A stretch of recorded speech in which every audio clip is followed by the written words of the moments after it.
Pred takmer storočím sa svet dozvedel o jednom z najväčších archeologických objavov všetkých čias.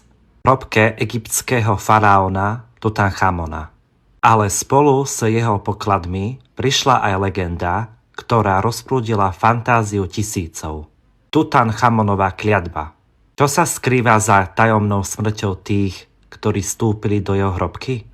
V roku 1922 archeológ Howard Carter a jeho tím otvorili takmer neporušenú hrobku mladého faraóna. Obrovské množstvo pokladov, zlatých sôch a šperkov uchvátilo svet.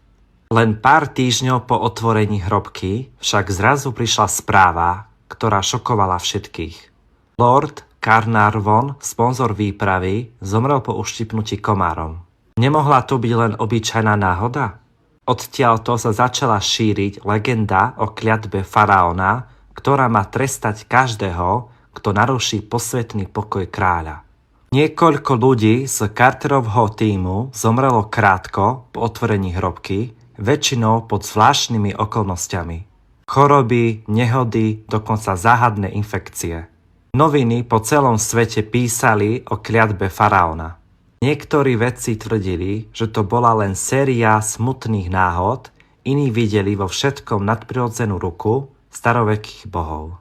Ale pozor, nie všetci zomreli. Mnoho členov tímu prežilo a dožili sa vysokého veku, čo dodáva celej legende ešte väčšiu záhadu a otázku. Bola kliatba skutočná, alebo len majstrovsky udržiavaná mediálna senzácia? Moderné výskumy naznačujú, že hrobky faraónov skrývajú plesne, vírusy a baktérie, ktoré mohli spôsobiť náhle choroby. Ale fascinujúce je, že starí Egypťania na hrobkách písali varovania a kliatby. Možno skutočne verili, že bohovia ochránia ich kráľov. Niektoré nápisy dokonca hovoria o večnej smrti pre tých, ktorí by narušili pokoj faraóna.